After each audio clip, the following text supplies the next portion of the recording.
Et tout de suite, sur Radio Soupente, la station de Rapin, sans foi, sans loi et sans courbette, nous allons nous frotter le cuir à un artiste, comme je le disais dans l'intitulé de l'émission, assez exceptionnel, un artiste qu'on a souvent mis dans une sorte de naturalisme pré-impressionniste, etc., etc., parce qu'il a consacré une grande partie de son œuvre à la paysannerie.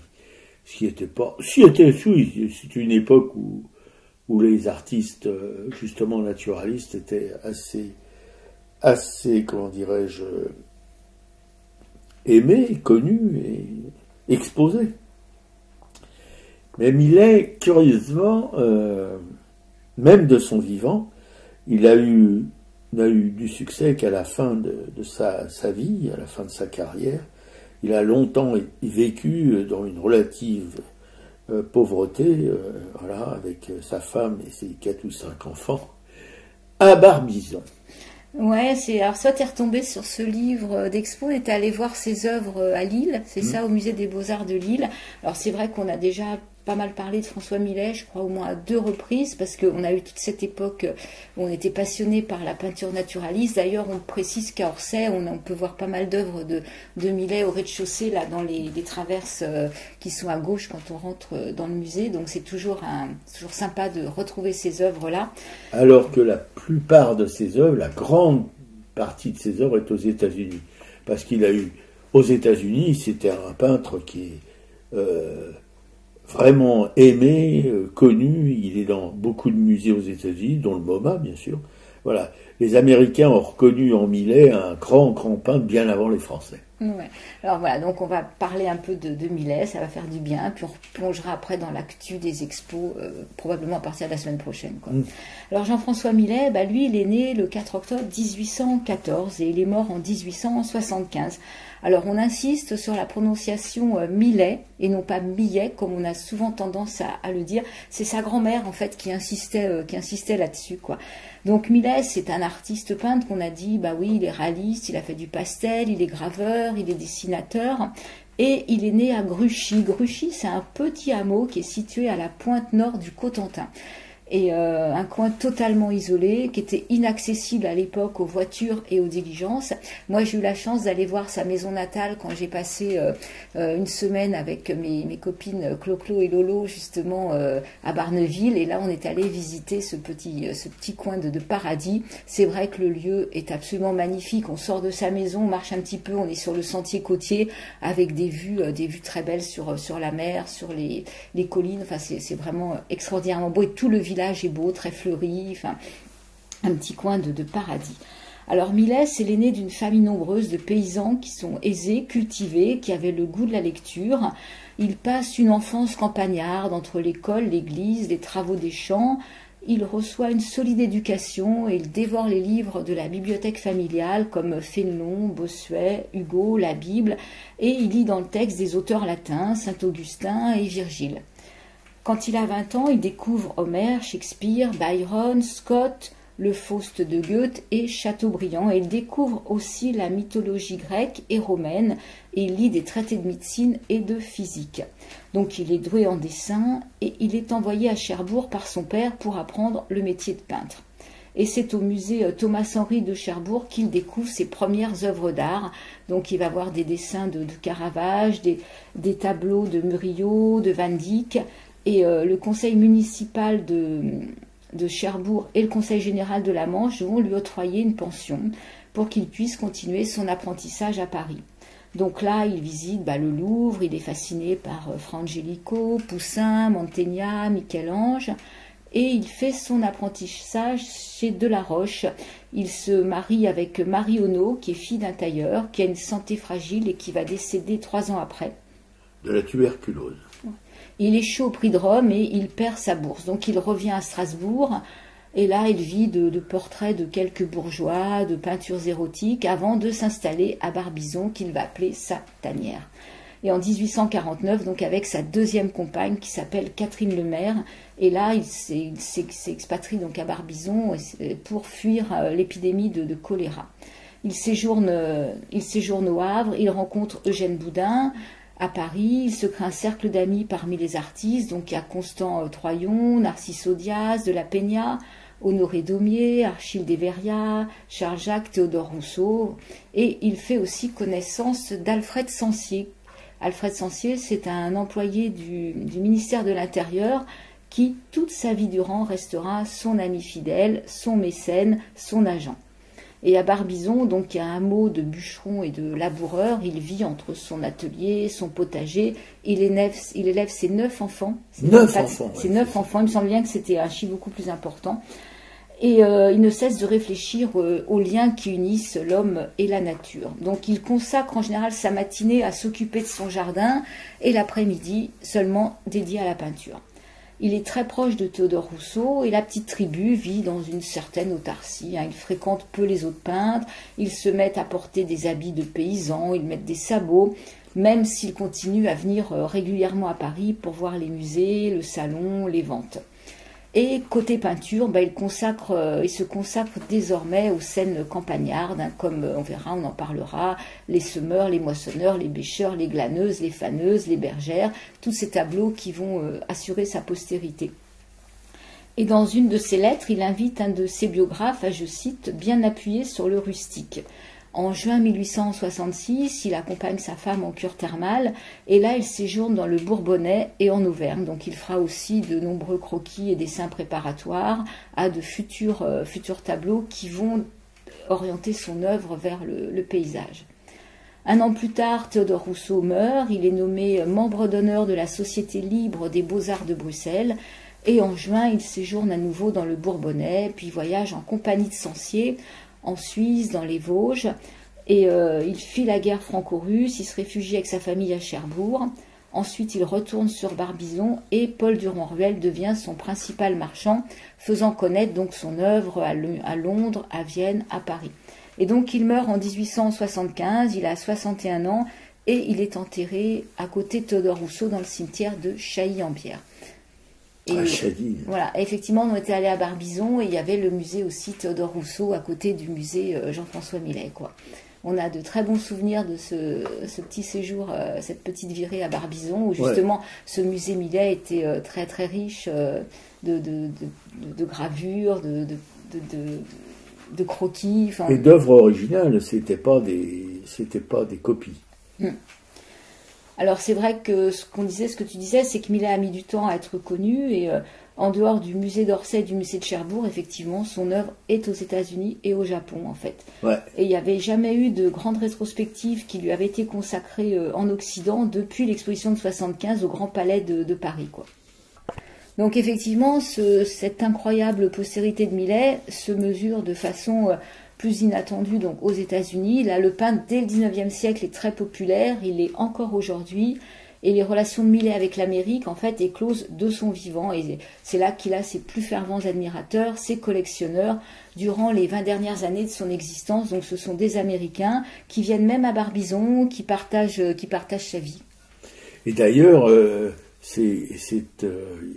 on pourrait parler aussi de Rosa Bonheur, qui elle-même, qui a une œuvre aussi consacrée en grande partie à la nature, à la paysannerie, etc., qui était aussi très connue aux États-Unis. Il y a beaucoup d'œuvres d'elle qui sont là-bas. Voilà. Et d'ailleurs, elle a fini sa vie avec une jeune artiste américaine. Oui, tout à fait.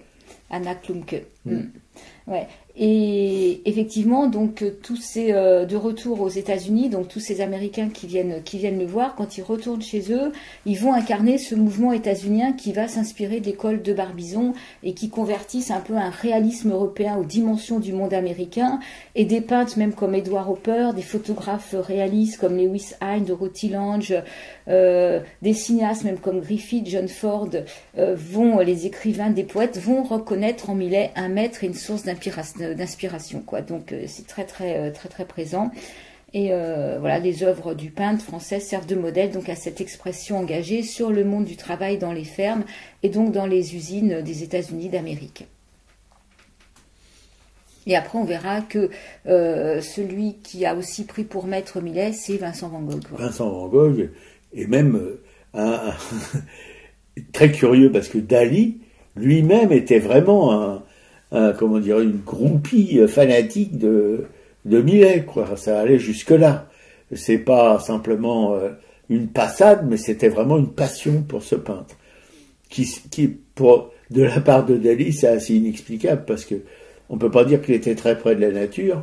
Non, et on a du mal à retrouver dans son œuvre une inspiration de Millet. Alors que Van Gogh, il copiait carrément des Millet à la façon de Van Gogh, bien sûr, mais il s'inspirait directement d'œuvres de Millet pour ses œuvres, quoi, pour son travail de peintre. Il a appris à peindre aussi en s'inspirant de Millet, de la touche de Millet, qui pouvait parfois travailler avec des petites touches jusqu'à poser. C'est ce qui a inspiré Van Gogh dans son travail de peintre par touche, comme il le faisait. Ouais, d'ailleurs, il y avait une exposition, je ne sais plus si au Grand Palais, au musée d'Orsay, sur Van Gogh et Millet, je crois, il y a déjà presque une dizaine d'années.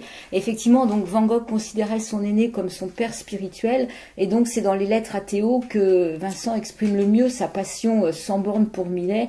Il dit: Millet est le guide des jeunes peintres en toutes choses. Et en fait, il lui écrit même: enfin, dis donc Théo, ce Millet était un type. De Bock m'a prêté un ouvrage de Censier. Il m'intéresse tant que je me réveille la nuit, allume la lampe et me mets à lire. Et lorsqu'en mars 1882, Van Gogh va découvrir la biographie de Millet écrite par Censier, il connaît déjà bien le peintre de Barbizon, mais très vite, en fait, dans cette fièvre de lecture, en fait, le livre va supplanter la Bible, qui était l'ouvrage. Le livre de chevet de Van Gogh. Bah oui, parce que Van Gogh était dans le borinage, effectivement. Il a été pasteur, d'ailleurs. À cette époque-là. Et donc, il va trouver dans la vie de Millet, qui est racontée et un peu héroïsée par Censier, tout ce dont il peut rêver, c'est-à-dire la peinture, la souffrance, l'abnégation, du combat, de l'honnêteté, de l'humilité, de la simplicité, et au bout du chemin, éclairé par le soutien d'un homme, donc Censier, de la reconnaissance et de la gloire, et donc il y trouve une justification de ses souffrances à venir. Donc il dit que l'art, c'est un combat, et donc dans l'art, il faut y mettre sa peau. Voilà, c'est ce que disait. Et il dit, quand il va écrire aussi à son frère, il dit: je pense à ce que dit Millet, je ne veux point supprimer la souffrance, car souvent c'est elle qui fait s'exprimer le plus énergiquement les artistes. Absolument. Oui. Et étonnamment, la peinture de Millet, s'il a souffert, on ne la ressent pas du tout dans son travail, qui est tout le contraire de la souffrance, qui est un travail paisible, qui doit rien au hasard, d'ailleurs, parce que Millet, contrairement à une idée qu'on se fait des artistes, surtout aujourd'hui, Millet n'improvisait absolument pas, il n'était pas du tout spontané. Il faisait énormément de croquis, de pochades, etc. en extérieur, mais il réalisait ses peintures en intérieur, en atelier. Il travaillait, il finissait jamais, il ne construisait jamais un tableau en extérieur. En extérieur, c'était fait pour les croquis, les pochades, etc. Les pochades à l'huile, hein, des petites peintures très enlevées. Mais il concrétisait tout ça dans l'atelier. Voilà, c'était un peintre d'atelier, un peintre de chevalet. Et avant de revenir donc dans la deuxième partie sur donc une partie des tableaux de Millet, voici ce que Van Gogh dit à son frère Théo. Cher Théo, si je ne me trompe pas, tu dois encore avoir les travaux des champs de Millet. Voudrais-tu avoir la bonté de me les prêter un peu, le temps de me les envoyer et de me les envoyer par la poste, me les prêter pour un peu de temps et de me les envoyer par la poste. Tu dois savoir que je suis en train de griffonner de grands dessins d'après Millet et que j'ai fait des heures de la journée ainsi que le semeur. Eh bien, peut-être si tu les voyais, n'en serais pas trop mécontent. Maintenant, si tu veux bien m'envoyer les travaux des champs, pourrais-tu peut-être y ajouter encore d'autres feuilles, par où, d'après Millet, Breton, etc. N'en achète pas exprès, mais prête-moi ce que tu peux avoir. Envoie-moi ce que tu pourras et ne crains rien pour moi, si seulement je puis continuer à travailler. Je remonterai encore de manière ou une autre, mais voilà, tu m'aiderais beaucoup. Si tôt ou tard tu fais un voyage en Hollande, j'espère que tu passeras me voir pour venir voir ce que je suis en train de travailler. Parce qu'on sait que c'est Théo qui fournissait tout le matériel à Vincent Van Gogh. Quoi. Non seulement le matériel, mais l'argent pour la nourriture, pour l'hôtel, etc., etc. Parce que Van Gogh n'a jamais rien gagné de sa vie en vendant ses œuvres.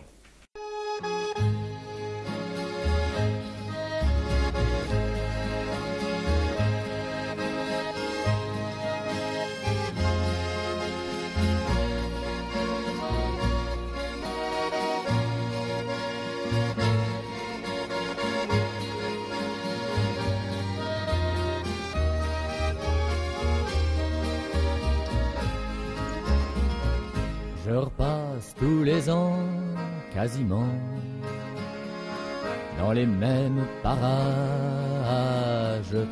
et tous les ans je trouve du changement.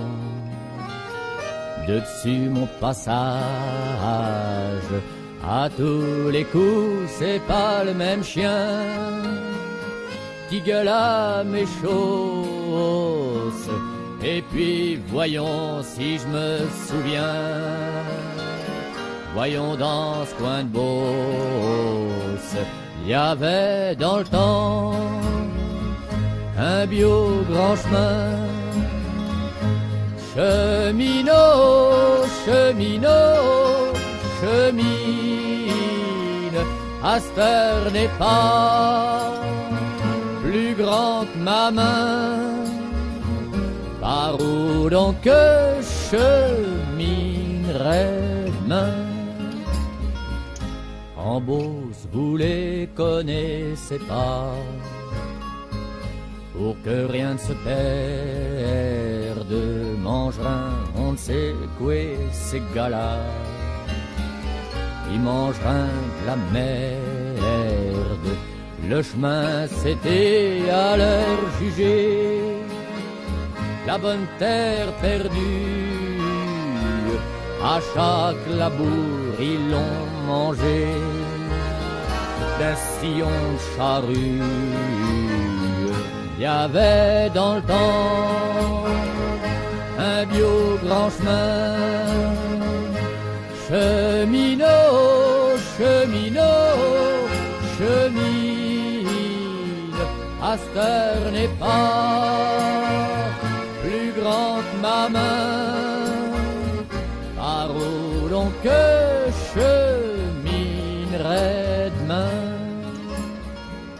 Ont grossi leurs arpents goulus d'un peu de glèbe toute neuve, et le pauvre chemin en est devenu mince comme une couleuvre. Et moi qu'avec lit sous les cieux pour poser guibole, le chemin à tout le monde, nom de Dieu, c'est mon bien qu'on me vole. Il y avait dans le temps un bio grand chemin. Cheminot, cheminot, chemine, à cette heure n'est pas plus grand que ma main. Par où donc je cheminerai demain? On se met du blé sur le terrain qui retire à ma route, et si je leur en demande un bout de pain, ils m'envoient faire foutre. Et c'est peut-être ben pour ça que je vouais, à mesure que ce blé monte, les épis baissent le nez devant moi, comme s'ils avaient honte. Il y avait dans le temps un bio grand chemin. Cheminot, cheminot, chemine, à ça n'est pas plus grand que ma main. Par où donc je cheminerai demain? Oh mon bio petit chemin gris et blanc, sur le dos que je passe, je veux plus qu'on serre ainsi les flancs, car moi je veux de l'espace, où ce qu'est mes allumettes à son, au fond de ma panetière. Ah, je ferai ben reculer vos moissons, allez mange terre. Il y avait dans le temps un bio grand chemin. Cheminot, cheminot, chemine, à ça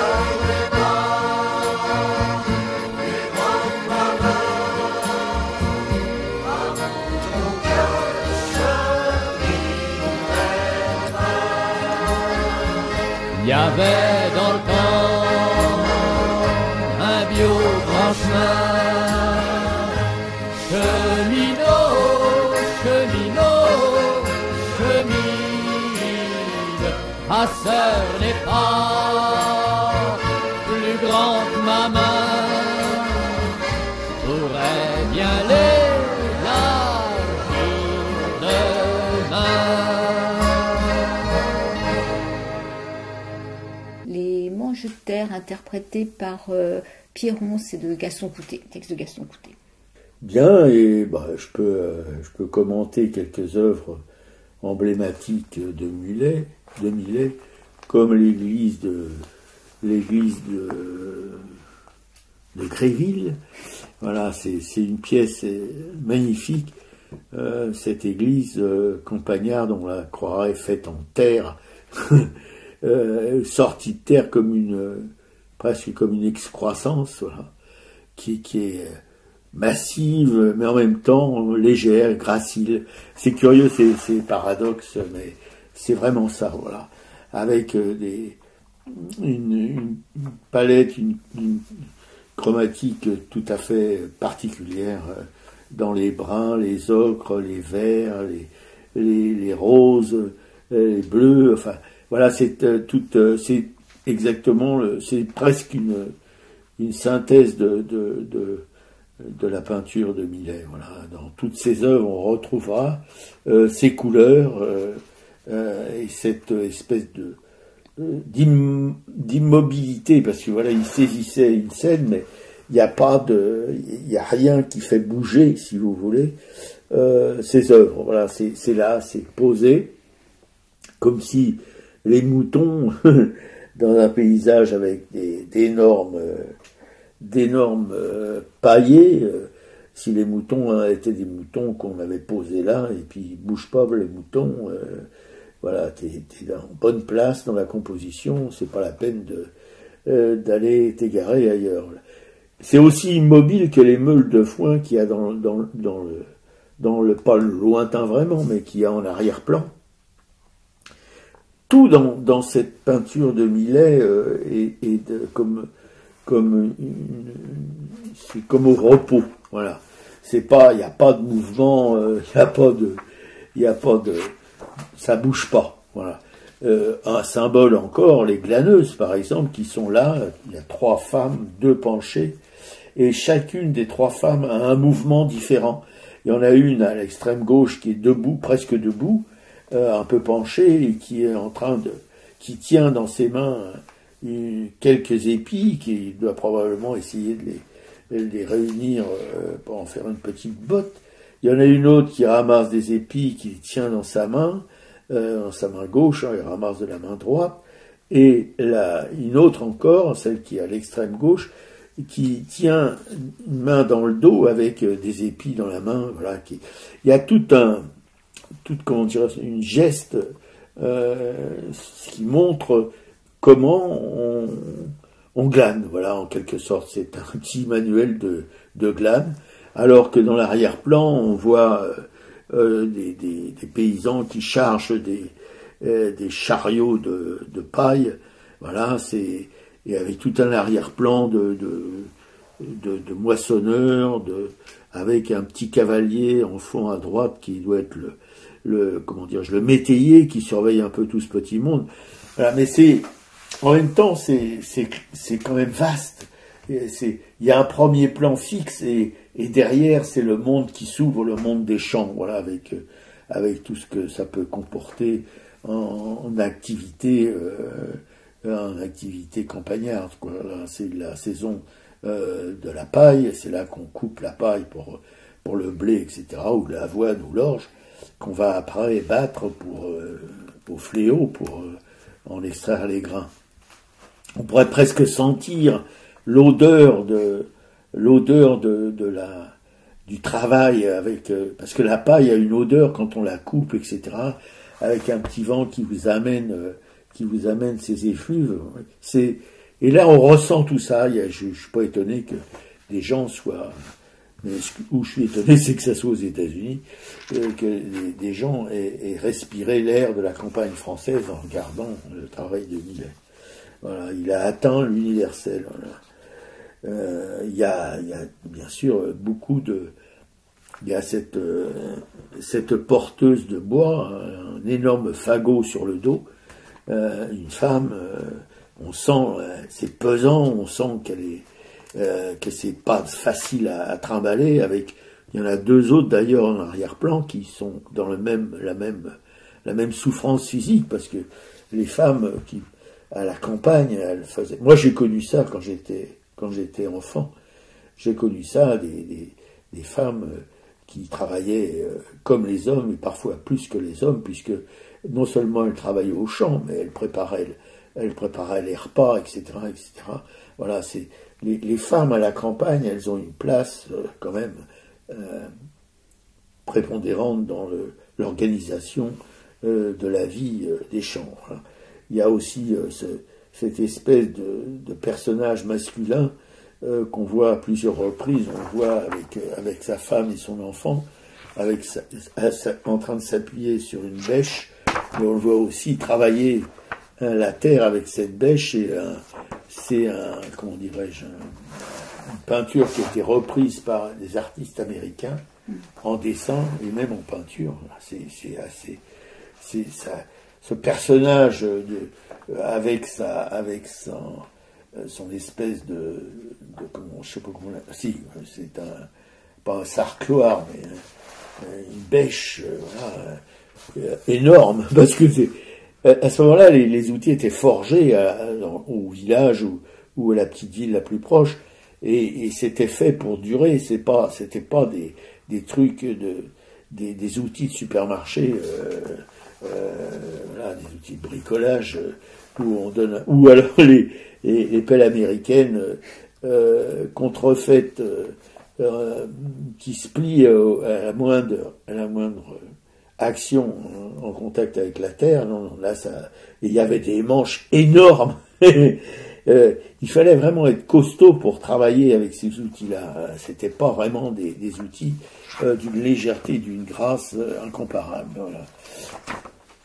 Et Millet, il prend tout ça, vraiment, on peut dire au pied de la lettre, c'est pas exagéré de dire ça, au pied de la lettre, on fait travailler son corps jusqu'à l'épuisement, voilà, et on le ressent dans son travail. Quand on voit son Summer, par exemple, dont c'est inspiré Van Gogh, on sent l'effort, on sent en même temps la maîtrise du métier. Voilà, j'ai vu, encore dans mon enfance, j'ai vu semer, et c'était le même geste que bien que c'était un siècle plus tard, c'était le même geste que sur les peintures de Millet, voilà. Et reprise par Van Gogh, parce que Van Gogh était fasciné donc comme pour la sieste, comme pour des choses comme ça, c'est des actions comme ça ou des inactions. Van Gogh c'était dans la fascination, et je trouve que la peinture de Van Gogh sur la sieste, par exemple, vous savez, ces deux paysans, un homme, une femme, qui dorment au pied d'une meule de paille. Voilà, il y a quelque chose dans l'œuvre de Van Gogh très lumineux, contrairement au travail de Millet, qui est plutôt dans les nuitons, dans les choses un peu plus feutrées. Là, Van Gogh, c'est dans l'éclat du blé, de l'or du blé. Voilà, c'est tout à fait différent. Et il y a aussi ce vanneur avec son espèce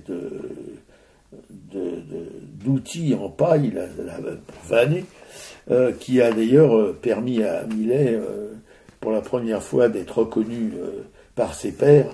C'est assez magnifique de voir cet homme quasiment en guenille qui secoue son van, si on peut dire, pour enlever au blé toutes les poussières, toutes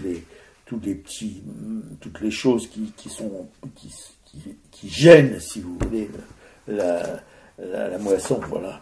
C'est ça, Millet, avec aussi des peintures comme celle où il y a la leçon de couture.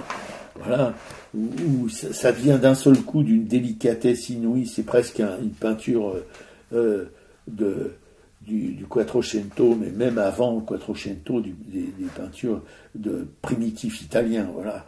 Sauf qu'il y a une perspective qu'il n'y a pas dans les primitifs italiens, mais dans la douceur, dans la stylisation des personnages, c'est tout à fait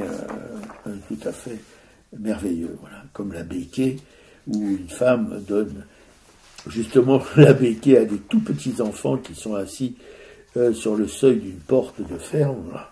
Il y a aussi cette histoire de bûcheron qui scie une bille de bois énorme, mais on sent dans la position, dans le dessin, dans l'énorme effort que fournissent ces deux hommes avec leur scie de long. Voilà. Millet, c'est tout ça. C'est aussi des nus érotiques qui sont, on pourrait penser à des fragonards ou à des choses comme ça. Non seulement dans le sujet, mais aussi dans la manière de traiter la pâte de la peinture. Voilà. Il a vraiment une palette. Il peut être aussi très très violent. Quand il fait ça, il y a Mazeppa américain de 1851. C'est un personnage qui est lié sur le dos d'un cheval qui part dans une fuite vraiment comme s'il était poursuivi par un fauve ou quelque chose comme ça. C'est on dirait quasiment du Delacroix. Voilà. Ça va jusque là chez Millet. Ça peut partir d'une chaumine dans un paysage de la campagne normande jusqu'à des scènes d'une violence assez inouïe, comme ce cheval de Mazeppa. Voilà. C'est tout ça, Millet, c'est une sensibilité maîtrisée. Voilà. C'est-à-dire que oui, il arrive à réaliser des œuvres, ou une œuvre, si on peut dire, et aussi, et comme un autre peintre, je crois que c'est Bonnard, qui allait dans les musées pour retoucher ses peintures, et ben Millet, il était un peu comme ça aussi.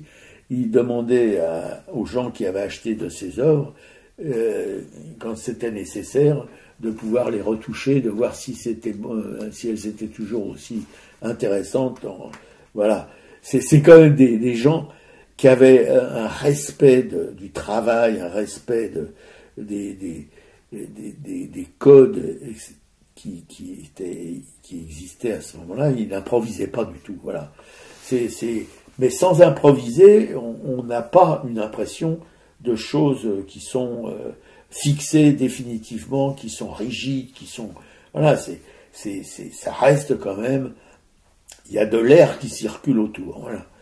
Et surtout, ce que j'apprécie, en dehors de son métier de peintre, ce que je trouve absolument merveilleux chez ce genre d'artiste, c'est son honnêteté. C'est ça, voilà. C'est pas les gens qui pouvaient se compromettre pour arriver plus vite, pour gagner plus d'argent, etc. Non, il était imperméable à toutes ces choses de compromission qu'on retrouve trop souvent dans les milieux artistiques où on essaye de séduire. Lui, c'était pas son truc. Ouais, tout à fait. Donc, dire qu'effectivement, ça c'était l'exposition principalement à Lille, mais que oui, il y a Orsay. Faut pas hésiter à retourner à Orsay. Il faut aller à Barbizon, voir son atelier, c'est rue Grande, et éventuellement aller dans le Cotentin, visiter sa maison natale. C'est pas là qu'il y a le plus d'œuvres. Hein. C'est simplement pour découvrir son lieu de naissance. Et dans ce que tu disais, alors, par contre à Orsay, il y a un tableau qui nous avait très très surpris. Il a représenté les 4 saisons. Alors je sais pas si les 4 saisons sont au musée d'Orsay. Et là, on ne reconnaît pas Millet. Il y a une lumière électrique, il y a quelque chose qui n'est pas du tout ce qu'on peut voir dans toutes ses œuvres. Je ne sais pas pourquoi ces 4 saisons sont comme ça. C'est une œuvre que j'aime pas du tout. Moi non plus. Je trouve que voilà. Donc il faut savoir que c'est de lui aussi, mais sinon voilà, faut profiter de tout ce qui nous est à portée de main là en région parisienne pour redécouvrir Millet. Quoi. Oui, qui a été longtemps absent des CIMES, qui a été longtemps ignoré, enfin tout le public français, hein, parce que il faut pas.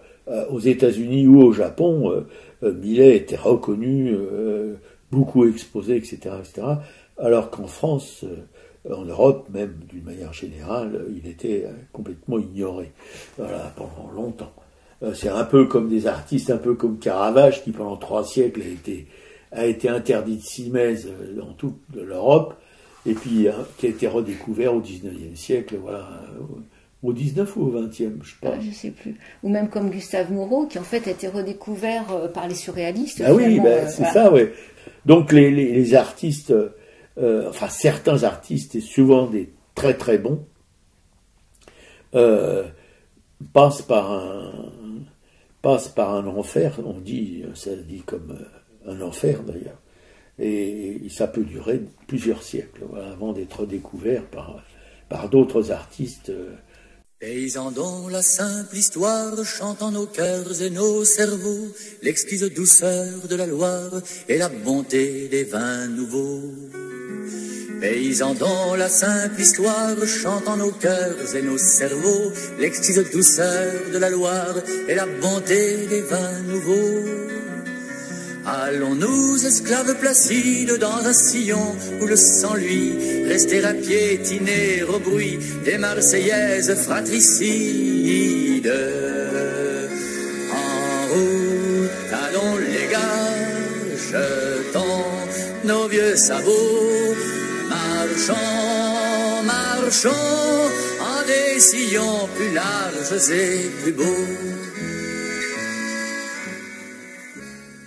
À la clarté des soirs sans voile, regardons en face les cieux, cimetière fleuri d'étoiles, où nous enterrerons les dieux.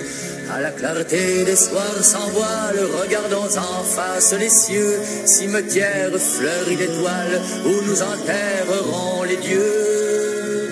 Car il faudra qu'on les enterre, ces dieux féroces et maudits, qui sous espoir de paradis, firent de l'enfer sur la terre. En route, allons les gars, jetons nos vieux sabots, marchons, marchons, en des sillons plus larges et plus beaux. Ne déversons plus l'anathème en gestes grotesques et fous sur tous ceux qui disent je t'aime dans un autre patois que nous. Ne déversons plus l'anathème en gestes grotesques et fous sur tous ceux qui disent je t'aime dans un autre patois que nous. Et méprisons la gloire immonde des héros couverts de laurier, ces assassins, ces flibustiers qui terrorisèrent le monde.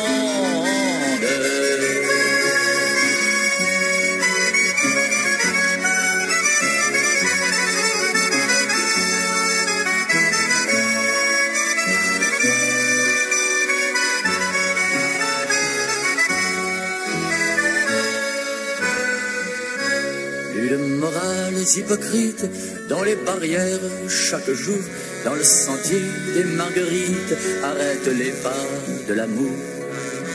Plus de morales hypocrites dans les barrières chaque jour, dans le sentier des marguerites, arrête les pas de l'amour.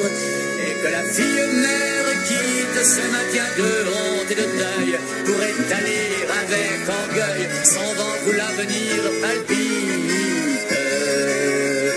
En route, allons les gars, jetons nos vieux sabots, marchons, marchons, en des sillons plus larges et plus beaux. Semons nos blés, soignons nos souches, que l'or nourricier du soleil emplisse pour toutes nos bouches les biblons, le raisin vermeil. Semons nos blés, soignons nos souches, que l'or nourricier du soleil emplisse pour toutes nos bouches les biblons, le raisin vermeil. Et seule guerre nécessaire, faisant la guerre aux capitales, puisque son or, soleil du mal, ne fait germer que la misère. En route, allons les gars, jetons nos vieux sabots, marchons, marchons, en des sillons plus larges et plus beaux. Marchons, marchons, en des sillons plus larges et plus beaux.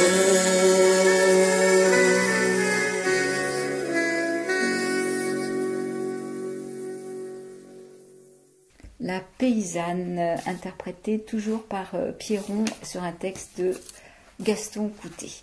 Les expositions. Alors une exposition tout d'abord dans une exposition de photos dans une galerie du 3e arrondissement, la galerie Itac, qui va se terminer très bientôt le 18 janvier 2025, donc il faut se dépêcher pour y aller. C'est Gaza Signal of Life, Amer Nasser. Ce sont des photos sur des photos de Gaza actuellement, justement, qui cherchent à capter tout ce qui reste encore de vie dans Gaza en ruine.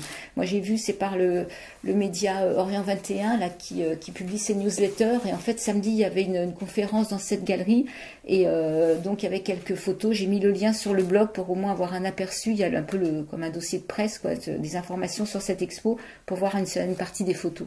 Donc effectivement, c'est dans cette exposition de photos, par exemple, on voit une petite fille qui est avec un chien, qui est en train de le prendre. Enfin voilà, c'est tout ce qui peut en fait nous faire penser que la vie est quand même encore présente au milieu des ruines.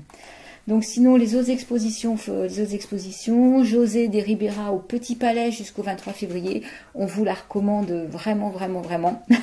Damien de Roubaix à la BNF jusqu'au 16 février. Pollock, les premières années au musée Picasso jusqu'au 19 janvier. Jacques Prévert, le rêveur d'images au musée de Montmartre jusqu'au 16 février. Josephson, sculpteur, jusqu'au 16 février au musée d'art moderne de la ville de Paris, ainsi qu'une prolongation des œuvres données au musée d'art moderne d'Éric Dubuc, dont d'ailleurs il y aura la fois prochaine une interview de sa sœur Cécile Dubuc qui nous parlera un petit peu de son frère et de ce qui s'est passé, des donations qu'elle a pu faire au musée. Eugène Carrière, peintre et humaniste au musée, donc Eugène Carrière à Gournay-sur-Marne jusqu'au 30 mars, mais seulement le dimanche de 15h à 18h. Caillebotte, peindre les hommes, c'est au musée d'Orsay jusqu'au 19 janvier. Les figures du fou au Louvre jusqu'au 3 février. Nadia Léger au musée Mayol jusqu'au 23 mars. Également Marcus Lupers, peintre et sculpteur au musée Mayol jusqu'au 23 mars également. Le culturel de la semaine. Alors, moi, je suis allée hier au cinéma voir le film proposé par Mediapart.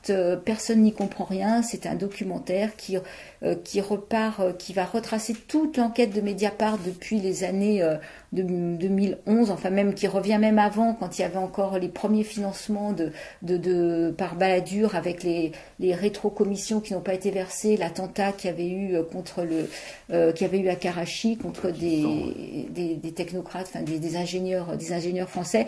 Donc c'est un documentaire qu'il faut absolument aller voir, surtout quand là vient de s'ouvrir le procès justement qui va essayer de un peu décortiquer tout ce qui s'est passé de Sarkozy avec ce financement bien. Mais en fait il y a 14 inculpés, il n'y a pas que Sarkozy, parce qu'on... Enfin bon, on parle que de lui. Mais oui, mais on voit bien, et d'ailleurs, un immense bravo à tous ces journalistes de Mediapart qui ont fait un travail méticuleux de précision, et comme ils le disent dans le documentaire, qui n'ont jamais été condamnés. Donc ça veut dire que tout ce qu'ils ont avancé, effectivement, était des pièces justes, était faux, il n'y a pas eu de diffamation, et même là, ils prennent vraiment toutes les précautions nécessaires en disant que jusqu'à aujourd'hui, tous ces accusés sont présumés innocents, bien sûr, comme l'a fait la justice française. Ils ont même intérêt à pas avoir comment dirais-je, à pas avoir de failles dans leur travail, parce que ils ont en face d'eux des vrais truands et qui n'hésiteraient pas bien sûr à les coincer s'il y avait la moindre, mais ils n'y arrivent pas à les coincer. Non, parce que... Alors ils dénient vraiment tout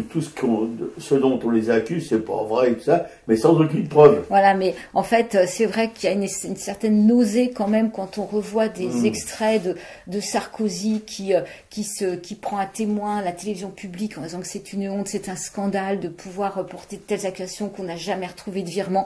Et en fait, effectivement, les enquêteurs montrent que si, on a retrouvé des traces. Donc, en fait, aujourd'hui, si la justice s'est penchée sur ce financement par la Libye de la campagne de Sarkozy, c'est qu'effectivement, il y a des billes pour pouvoir faire un procès, quoi.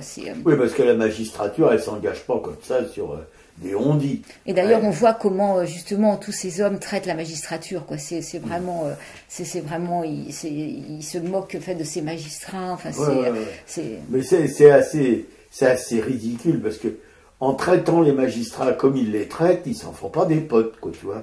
Donc les magistrats, ils vont essayer d'aller au fond des choses justement parce que, enfin, c'est pas leur seule motivation, c'est pas la vengeance qui les motive, mais je veux dire, quand même, ça rend pas sympathique les accusés, quoi. Bah non, parce qu'en fait, effectivement, il y a quand même suffisamment de preuves donc pour que ce procès puisse se tenir. Et derrière, il y a quand même un pays qui a été détruit. C'est-à-dire que la Libye s'est toujours pas remise de la guerre qui a été faite par la France. Enfin, c'est quand même... La France et son grand conseiller militaire, BHL.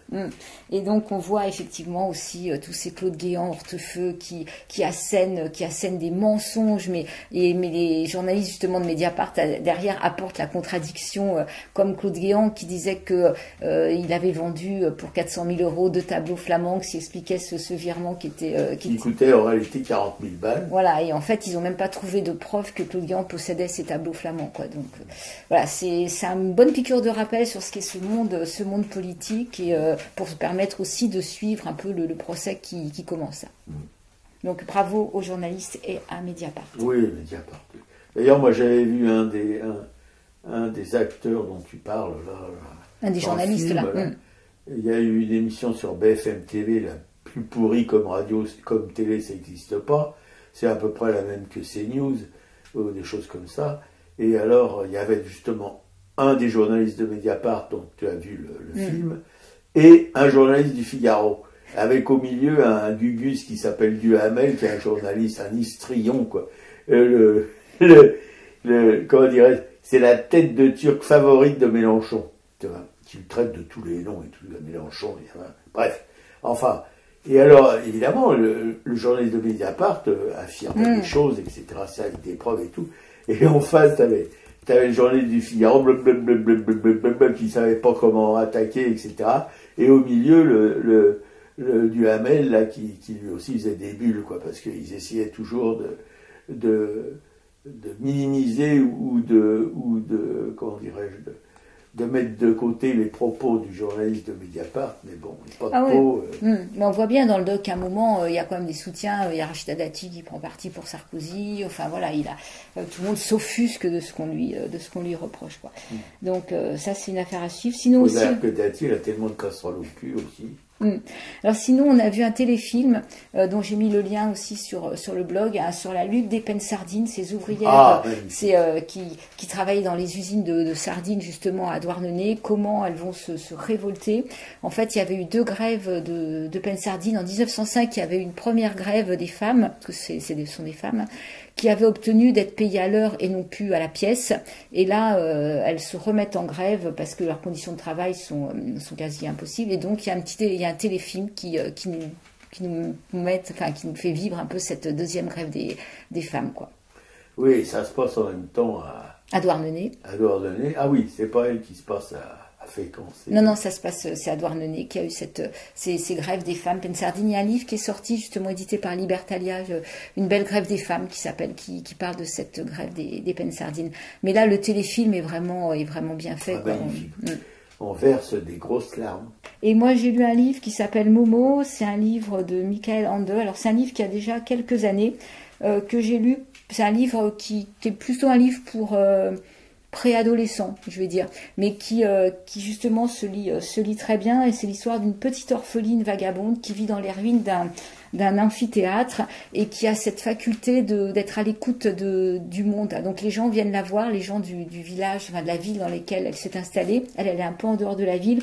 Eh ben, ils viennent jouer avec elle. Les enfants inventent des jeux fabuleux avec elle. Et des adultes viennent lui parler et elle sait les écouter. Et donc, elle a un rôle absolument bienveillant sur tout cet univers. Et un jour débarquent des hommes en gris. Et là, tout va basculer. Et en fait, c'est un peu un livre sur prendre le temps de vivre et le anticapitalisme. En fait, ces hommes sont sont des gens qui vont prendre le temps des autres, donc vont aller voir les familles et leur montrer qu'ils perdent du temps parce que un tel va passer une demi-heure à s'occuper de sa voisine ou faire des choses justement qui apportent du bien-être aux voisins. Et en fait, ces hommes absorbent ce temps-là et vont faire en sorte que toute la population n'ait plus de temps libre, quoi, et que Momo du coup se retrouve isolé. Donc on est un peu après dans un truc fantastique, mais c'est vraiment un très très bon livre à faire lire à des préadolescents, quoi. Et même en tant qu'adulte, moi j'ai pris un immense plaisir. Oui, enfin t'es adulte, pré-adolescent.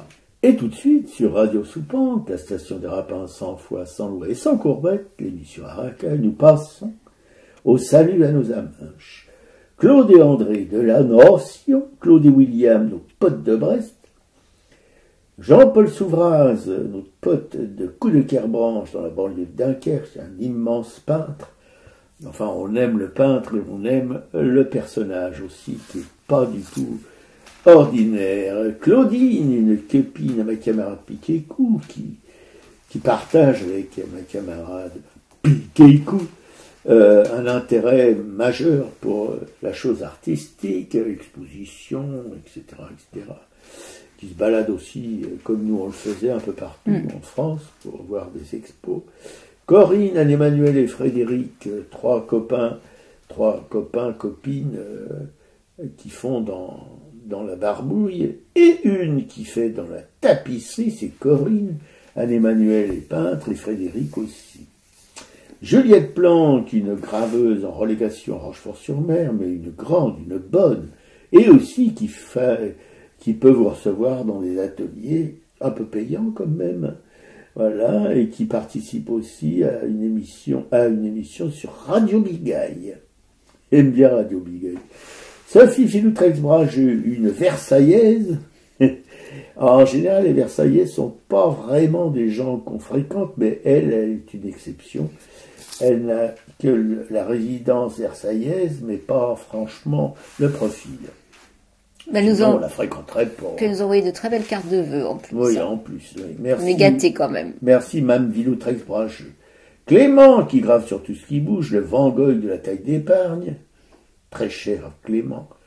Agnès Dubar, une graveuse en relégation en Bretagne Sud, après avoir été en relégation en Ariège, après être partie de l'île où on l'a connue. Thierry Morciot, un graveur bruxellois, au talent reconnu, qu'on aime beaucoup aussi, non seulement le personnage, mais son travail un peu fantastique, comme tous les gens du nord, de la France, de la Belgique, qui est quand même une partie de la France qu'on nous a volée à cause du petit Napoléon, qui est mort à Sainte-Hélène, parce que son fils Léon lui a crevé le bidon. Alice Amoroso, la plus jeune graveuse qu'on connaisse, même peut-être d'Europe, même peut-être du monde. Qui est en Espagne maintenant, à la Casa Velasquez, ça voilà. Y est. Voilà, non mais il y en a quand même. Mais elle le mérite. Hein, ah non, mais elle est extraordinaire. C'est une bonne, oui. Raoul Viloula, qui est un copain aussi à la même génération, je pense, ou peut-être un petit peu plus âgé qu'Alice, mais qui a un travail d'une qualité semblable. Colette et Jacqueline, deux veuves de peintres, Colette d'Odon et Jacqueline de Raymond Imbert, voilà, deux grands de la barbouille. Enfin, pour Odon, c'est plutôt sculpter le papier, si on peut dire ça comme ça. Ouais, et Colette est décédée il y a quelques mois. Hélas, oui. Liliane et Laurence, deux écrivaines de polar, mais alors attention, c'est du polar Académie française. Hein. Liliane est hélas partie pour toujours dans les plaines du Grand Manitou, et Laurence est restée seule devant la page blanche. Geneviève, notre sorcière bien-aimée, Marie-Christine et Christophe, deux militants chez Militants Chamelet. Cécile, tu la sens, ma cinquième puissance. Oui, Cécile, on la sent et on t'aime. La rousse flamboyante, qui est plus flamboyante ni rousse, elle est blanche maintenant. Bon, voilà, je l'ai jamais vue blanche d'ailleurs. Mais elle flamboie toujours. Hein? Elle flamboie quand même. Elle quoi? Elle flamboie toujours. Elle flamboie quand même. Bon, bah si tu le dis. Je le dis. Voilà, qui anime deux émissions magnifiques sur une radio Omni. à destination des enfants et de leurs parents. Il faut dire que c'est une ancienne instite. Et donc, comme Geneviève d'ailleurs, une sorcière bien aimée. Anne-Isabelle Roubaille, une peintre de Bron-Marlotte, dont nous avons connu l'œuvre sur les cimets de la librairie L'empreinte de Florence Quenu. À Bron-Marlotte, Dominique Paula d'Ardouin, une grande galériste, hélas aujourd'hui disparue, dont nous chérissons le souvenir, ainsi que de sa maman, Thérèse Franco, deux galéristes féminines qui ont fait bouger un peu le popotin de l'art parisien. Ouais. Marie Dognaud, une galériste aussi, plus jeune, qui anime la galerie Kaléidoscope sur la rive gauche de la Seine, après avoir été sur la rive droite. On vous recommande sa galerie qui expose des œuvres qui ne sont pas inintéressantes du tout. Antoine Manoury. Alors, comment ça s'appelle ce nouveau truc? Alors, le nouveau groupe, ça s'appelle Padam Swing. Quoi? Padam Swing. Ah, Le swing de Paris, quoi. Voilà. Ce sont des musicos, hein, un petit trio infernal. Et Anna Sinoracka, une peintre polonaise, enfin son vrai métier, c'est pas la peinture, son vrai métier, c'est l'enseignement universitaire, hein, parce qu'elle est universitaire, voilà. Mais elle, pendant ses heures de loisirs, parfois, elle se met à la peinture, et croyez-moi que c'est pas n'importe quoi, ça fait pas amateur du tout. On aime beaucoup sa peinture. Anna Sinoracka. L'émission est à l'écoute sur notre blog aracay.fr et on se finit avec Mélismel, Faut vivre. Pam, pam, pam, pam. Salut!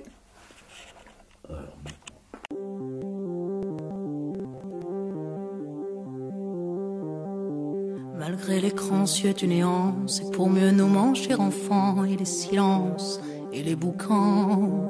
Faut vivre. Et bien qu'aveugle sur fond de nuit, entre les gouffres infinis des milliards d'étoiles qui rient, faut vivre. Malgré qu'on soit pas toujours beau et que l'on ait plus ses 16 ans et sur l'espoir un chèque en blanc, faut vivre. Malgré le cœur qui perd le nord au vent d'amour qui souffle encore et qui parfois encore nous grise, faut vivre. Malgré qu'on n'ait pas de génie, n'est pas Rimbaud qui veut parler et qu'on se cherche un alibi. Malgré tous nos morts sans bouquette qui errent dans les rues de nos têtes, faut vivre. Malgré qu'on soit brave et salaud, qu'on ait des complexes à gogo et qu'on les aime, c'est ça le pire, faut vivre. Malgré l'idéal du jeune temps qui s'est usé au nerf du temps et par d'autres pris en chantant, faut vivre. Malgré qu'en se tournant vers le passé, on est effrayé de s'avouer qu'on a tout de même un peu changé, faut vivre. Malgré que l'on soit de passage, qu'on vive en fou, qu'on vive en sage, tout finira dans un naufrage, faut vivre. Malgré qu'au ciel de nos poitrines, on nous sentinelles endormies, dans un bruit d'usine gémit, le cœur aveugle qui funambule sur le fil du présent qui fuit, faut vivre. Malgré qu'on noue l'enfant mort, si peu parfois remue encore comme un vieux rêve qui agonise, faut vivre. Malgré qu'on soit dans l'engrenage des notaires et des héritages où le cœur s'écœure et s'enlise, faut vivre. Malgré qu'on fasse de l'humour noir sur l'amour qui nous en fera boire jusqu'à ce qu'ils nous disent au revoir, faut vivre. Malgré qu'à tous les horizons, comme un point d'interrogation, la mort nous regarde d'un œil ivre, faut vivre. Malgré tous nos